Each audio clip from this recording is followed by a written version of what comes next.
লিখিয়ে গতবার কিছু ভোটে বাই চান্স জিতে গেছে।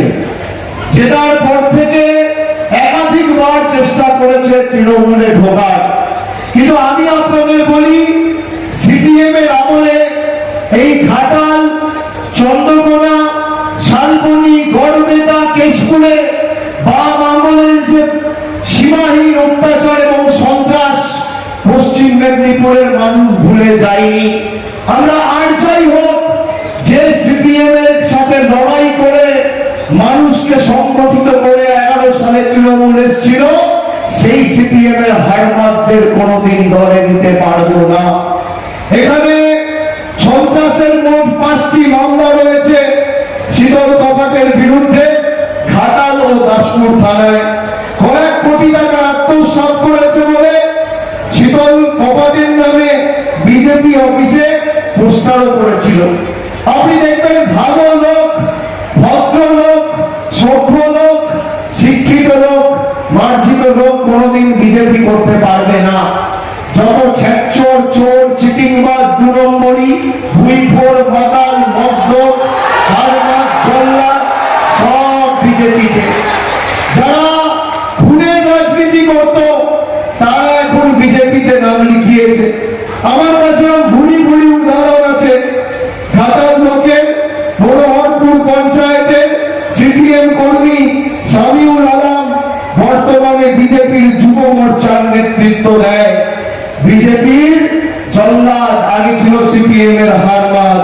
তার বিরুদ্ধে নির্বাচনের বিধিভঙ্গ সহ গন্ডগোলের একাধিক অভিযোগ রয়েছে। প্রাক্তন সিপিএম বর্তমানে বিজেপি মন্ডলের নেতা সৌমেন মন্ডল ঘাটাল বিধানসভার বড়হরপুর পঞ্চায়েতের সক্রিয় মেম্বার।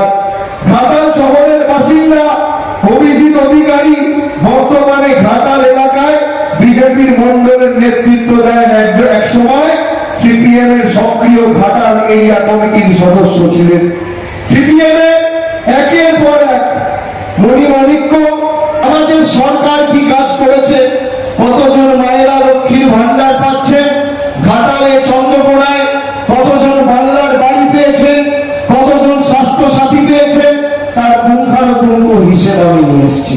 মানুষের কাছে নির্বাচনের সময় মানুষকে মিথ্যে কথা বলে ভোট চাইতে যাচ্ছে, তারা এই ঘাটাল, চন্দ্রকোনার বিস্তীর্ণ এলাকা জুড়ে একটা মাঠে মঞ্চ বাঁধুক। একদিকে তারা তাদের রিপোর্ট কার্ড নিয়ে আসুক, আর একদিকে আমরা আমাদের রিপোর্ট কার্ড নিয়ে যাব। একদিকে বিজেপির নেতাও থাকবে, শীতল কপাট, শুভেন্দু অধিকারী, দিলীপ ঘোষ, অমিত শাহ, আর অন্যদিকে শ্যামলী সরকার, সূর্য তলুই, অরূপ দারা, অভিষেক বন্দ্যোপাধ্যায়, মেধালী বাগেরা থাকবে। তথ্য পরিসংখ্যান নিয়ে লড়াই হোক, দেখি কার কত ক্ষমতা। ঘাটালের জন্য কারা কি করেছে? স্বাধীনতার পরে এই মাটির সব থেকে বড় দাবি, সমস্যা ঘাটাল মাস্টার প্ল্যান। মমতা ব্যানার্জি মুখ্যমন্ত্রী হওয়ার পর নেই নেই করে 50 বার চিঠি দিয়েছে।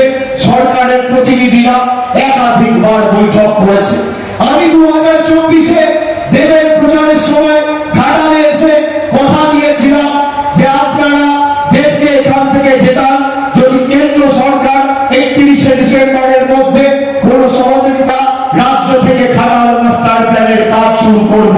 কথা মতো 2024 সালের শেষের দিকে মমতা বন্দ্যোপাধ্যায় ঘাটাল মাস্টার প্ল্যানের কথা ঘোষণা করে এবং ইতিমধ্যেই 200 কোটি টাকার বেশি বরাদ্দ হয়ে কাজ শুরু হয়ে গেছে।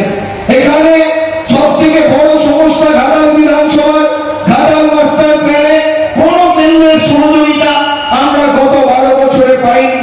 উল্টে বিজেপির বিভিন্ন স্তরে নেতৃবৃন্দ মানুষকে উস্কেছে। জমি অধিগ্রহণ করার ক্ষেত্রে ঘাটাল সহ দাসপুরে জমি অধিগ্রহণ করতে বাধা সৃষ্টি করেছে এবং মানুষকে প্রতিনিয়ত ভুল বুঝিয়েছে বিজেপির নেতা কর্মী এবং এই শীতল কপাটের দল। আমরা কথা দিয়ে কথা রেখেছি, আপনাদের আশীর্বাদ করে জেতাতে হবে। গত 12 বছরে ঘাটাল চন্দ্রকোনা রাজ্য সড়কে কাঠিয়া নদীর উপর ব্রিজ তৈরি করেছে আমাদের মামাটি মানুষের সরকার। চন্দ্রকোনা 1 নম্বর ব্লকে মোহনপুর এলাকায় শিলাবতী নদীর উপর ব্রিজ